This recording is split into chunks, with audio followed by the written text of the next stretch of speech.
Hello viewers, I welcome you all to another episode on REITs and InvITs by reitspro.com.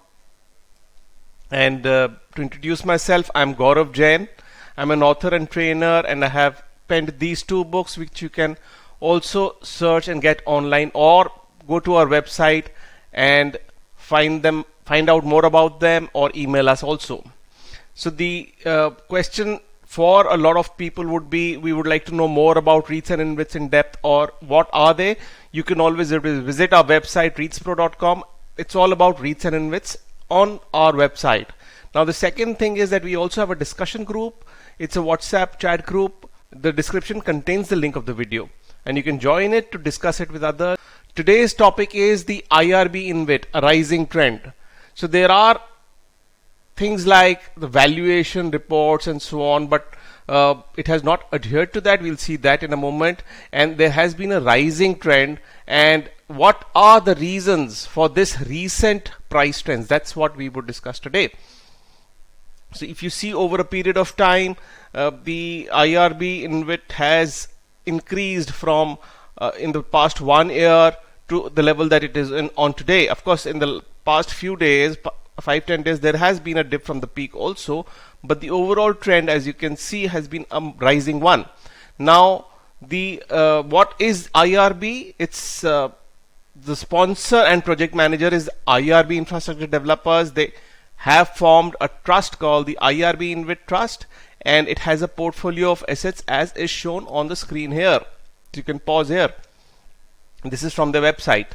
Now to give you a background, in 2017 the IPO was subscribed 8.5 times, and it was India's first InvIT IPO, and there were no REITs at that time, and there were 7 income generating projects, and the price band was 100 and 102, and it was a large investment which could be to the tune of 10 lakhs at that time. So a lot of retail investors could not participate over a period of time. Of course, this has been taken to a single unit also, so a lot of retail participation is possible now. Even after the IPO being subscribed 8.5 times, and the valuations being very good, independent valuer has valued it, and in spite of that, the price dipped to a low amount, and then it's been rising over a period of time. So one of the main things to understand is that from 2017 to now, markets have matured much more for REITs and InvITs. This is the background which would help us understand what has happened, and there are 5 points that I would like to discuss. These are obviously not an indication of how the market is going to happen, but an analysis of what has happened.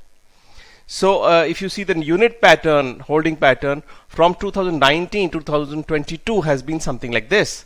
So if you see the retail participation, it's gone up substantially. The non-institutional individuals from 16% in 2019 has gone up to 33%. Now obviously SEBI guidelines is a very big reason. Also, the general awareness for a retail investor has been a major cause of this increment. And the part 1 of it is that why this change in fortunes for IRB holders is that, number 1, promoter name. So promoters are IRB infra developers. A lot of people in the market say that they don't have a good reputation, but over a period of time, probably people have understood that it's a very well managed structure. Like we highlighted in our last video, there is a party to an InvIT, which is a manager who reports to the trustee, and the trustee to the unit holder. So it's pretty secured as a structure, and that is what probably people have realized that so this structure itself ensures a lot of safety for the unit holders, because they've probably realized that the sponsors do not have as much control as really feel. That's the first part. And then there are assets which are rent generating, so there is limited space that the managers have. And now it's defined more as a stable asset flow with regulated structures and a limited role of sponsors. So also things like revenues and how the return of capital is happening, and there were other ambiguities. earlier the return of capital, issues of net profits, etc. were there. So people were pretty confused of what a return of capital is, would it reduce the cost of my holdings and so on. So now the clarity is much more there, and people have probably understood that it's more about cash flows, and there is also possibility of asset addition. For example, the Kim project. So we'll talk about that a little bit in a little while also. The third reason is comparison to InvIT returns. Now, if you see the market yields is determined as distribution by price of InvITs. That's how the market generally takes it. This is without counting for taxation and all, but that's how the market takes it. So Indigrid, the market price, if it's 130 and the yearly distribution is 13, whereas PG InvIT is something like this, then what is IRB like? What should be the IRB price like, considering that it is 8 rupees or so per year? That's what market is also probably assessing. The fourth reason is inflation hedging mechanism.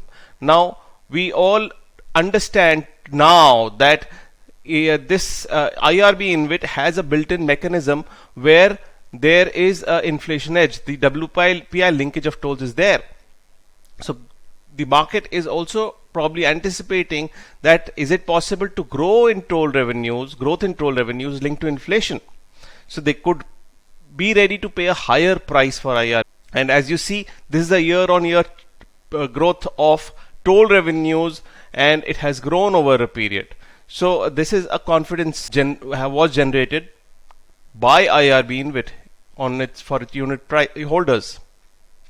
And the fifth reason is that there is also now people understand there is a possibility of asset addition of new projects. It's not that if the old assets go away, nothing will happen.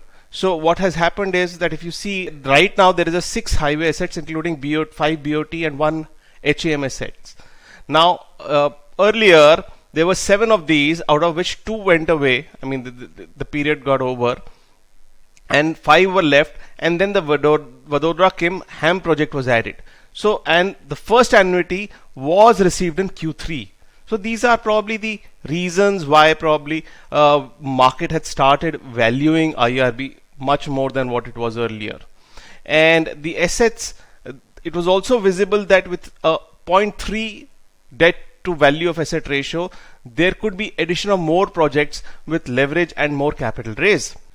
So to summarize a little, IRB InvIT itself, the assets that are there in the InvIT, the asset particulars and contracts are being understood more. Then the market, how it functions in respect of competing assets and competing InvITs and REITs overall, that has matured more. And the macro factors such as interest rates and inflation, how they would impact IRB, and how tax laws are being impacting IRB. For example, right now a lot of portion of IRB is being taxed. However, returns itself, the yields itself are quite a lot at this point of time, plus the addition of an attraction that it is inflation linked in a certain way, which could help increase toll revenues. So all these and more are the kind of videos we give to you. Do subscribe to our channel because we have more and more interesting videos coming in.